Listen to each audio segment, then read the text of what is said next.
سلام به همه عزیزانی که دارن این ویدیو رو تماشا میکنن. به قسمت دوم فصل اول سال نهم رسیدیم. خب بخوایم در مورد این قسمت صحبت کنیم که داره در مورد زیر مجموعه ها بحث میکنه. کلا میخوام ببینیم اصلا زیر مجموعه چیه. وقتی ما میگیم دو تا مجموعه داریم که آ و ب هستن، هر کدوم از عضوهایی که توی آ هست و هر کدوم از عضوهایی که داخل ب هست میتونیم براشون زیر مجموعه بنویسیم. پس ببینید نماد زیر مجموعه به این شکل نشون داده میشه و تمام عضوهایی که داخل هر کدوم از مجموعه ها باشه میتونیم ازش یه زیر مجموعه بسازیم. مثلا چی؟ مثلا وقتی شما یه آ دارین با مجموعه 1 2 3 4 میبینین مجموعه حتما باید داخل آکولات باشه و یه ب داریم با مجموعه 1 2 4. حالا میخوایم بگیم چی؟ میگیم آیا این ب زیر مجموعه آ هست؟ میگیم بله. چرا؟ چون تمام عضوهایی که داخل ب هست در آ هم دیده میشه. حالا بخوایم برای هر کدوم از یه دونه مجموعه ها بگیم همه زیر مجموعه هاشو بنویسیم.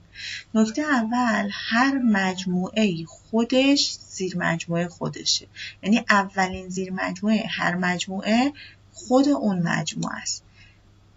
پس آ زیر مجموعه آ. دومیش چیه؟ توهی زیر مجموعه همه مجموعه هاست. خالیه دیگه. پس توهی زیر مجموعه همه مجموعه هاست. نکته سوم میگه چی؟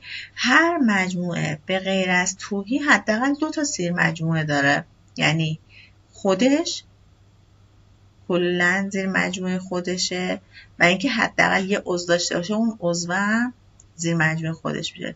تنها توهی مجموعه که فقط یه زیر مجموعه داره، یعنی توهی فقط خودش زیر مجموعه خودشه، دیگه داخلش عضوی نداره که بخواد زیر مجموعه خودش بشه.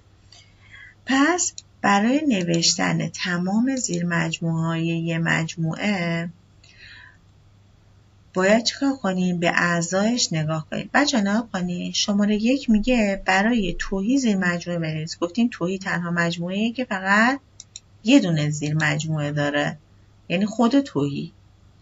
برای شماره 2 گفته زیر مجموعه بنویس. پس گفتیم هم توهی زیر مجموعه همه مجموعه هاست، هم خود یک مجموعه خودش زیر مجموعه اون مجموعه است. پس چند تا زیر مجموعه داره؟ 2 تا.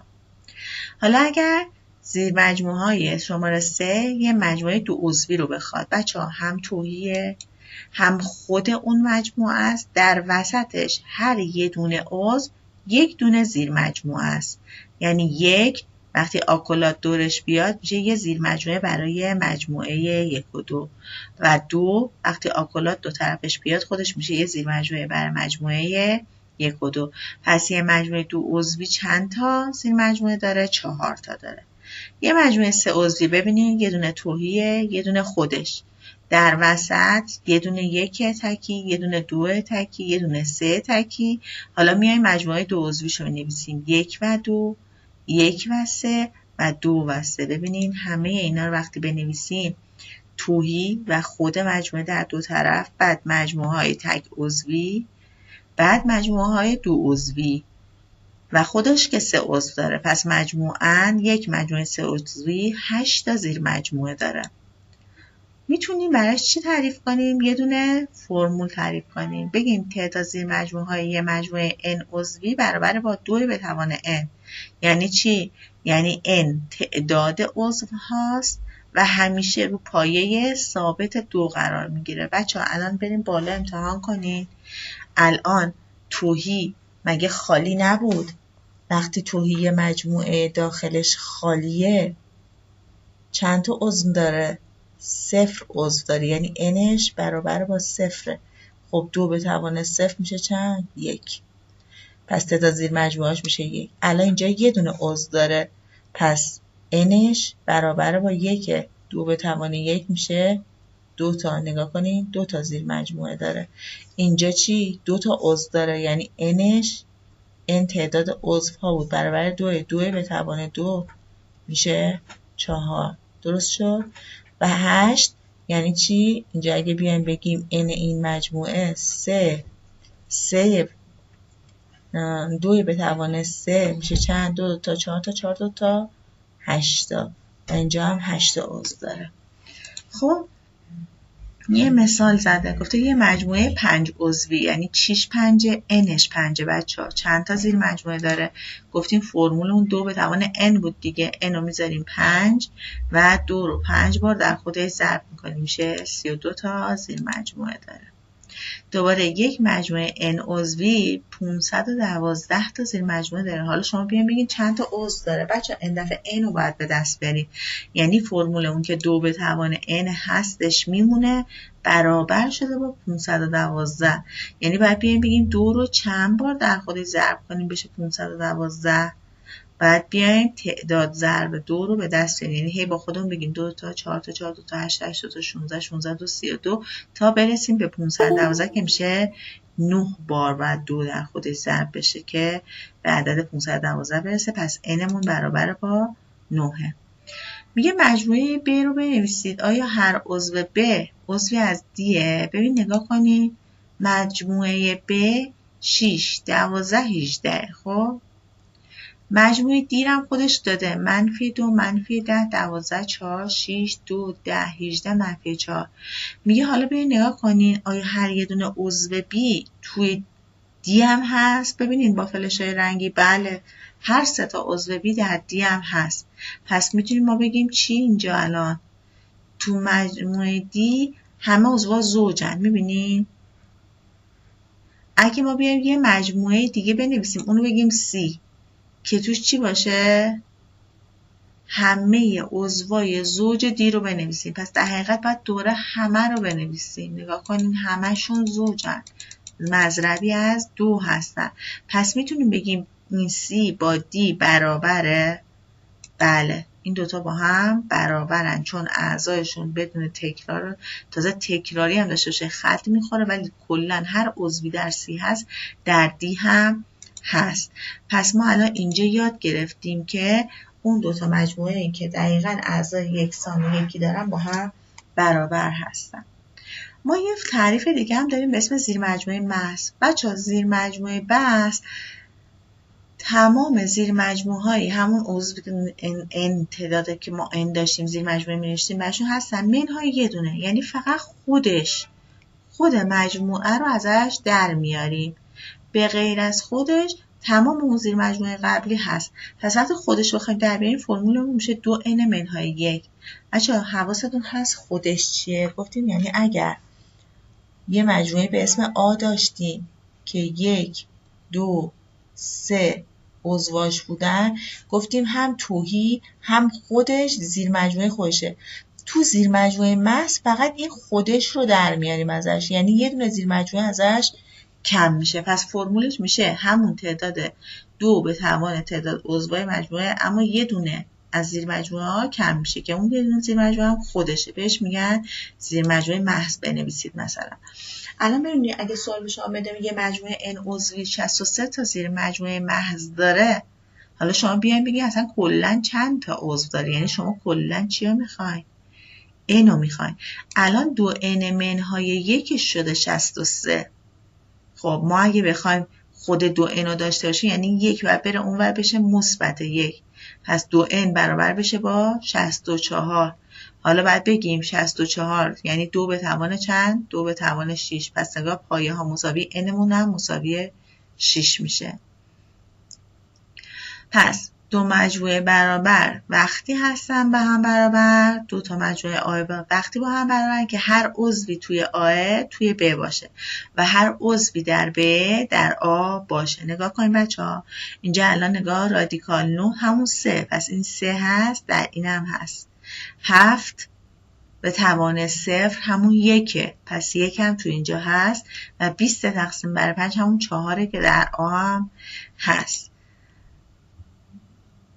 وقتی دو مجموعه با هم برابر بودن آ زیر مجموعه ب میشه، ب زیر مجموعه آ میشه، در اون صورتی که آ و ب با هم برابرن. حالا اگر شما یه مثال بهتون بدن، اینجا برای به دست آوردن مثل معادله نوشتن خیلی کارایی داره. معمولا از مجموعه های برابر زمانی استفاده میشه که یکی از عضوها یا چند تا از عضوها از شما بخواد به دست بیارید. الان نگاه کنید، میگه این دوتا مجموعه برابرن. خب وقتی برابرن یعنی هر چی تو این هست تو این هم هست و هر عضوی که در مجموعه اول هست در مجموعه دوم هم هست. الان شما نگاه کنید وقتی اینجا 4 داره این 3، پس حتما باید این یکی 4 باشه تا با این برابر بشه. پس x منهای 7 باید برابر با 4 باشه. و از طرف دیگه وقتی این 3 داره این تو 3 نیست، y حتما باید 3 باشه تا این دوتا برابر باشن. پس این دوتا تساوی رو می نویسیم. y برابر 3 که نمیخواد به دستش بیاریم، اما x منهای 7 برابر با 4 باشه. خب x میمونه، 7 میره میشه مثبت 7، جمع مثبت 7 و مثبت 4 میشه 11.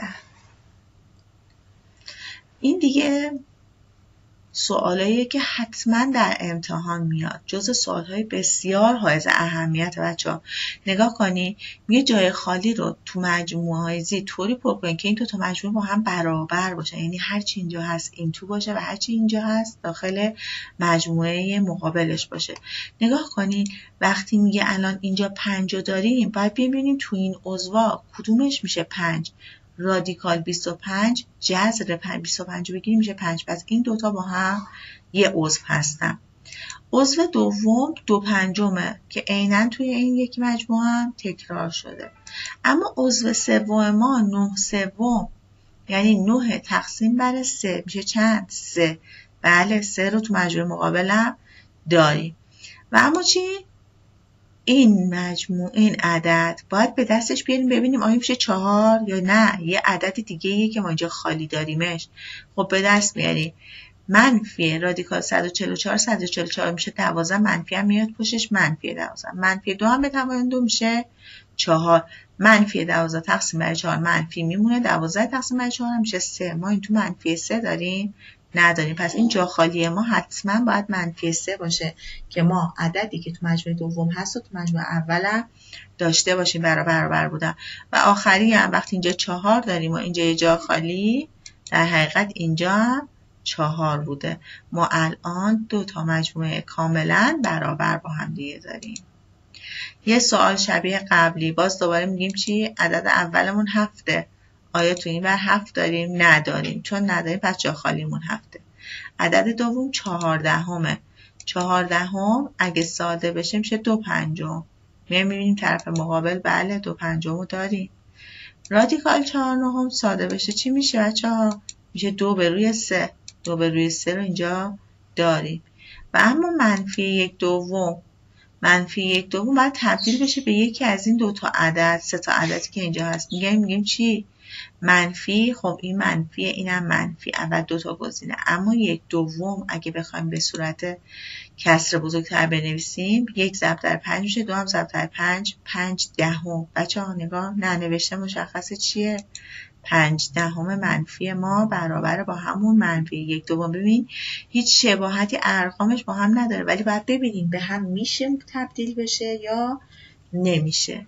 خب عدد بعدیمون که خالیه هیچی، رهاش میکنیم. میگیم عدد بعدی 625 صدم.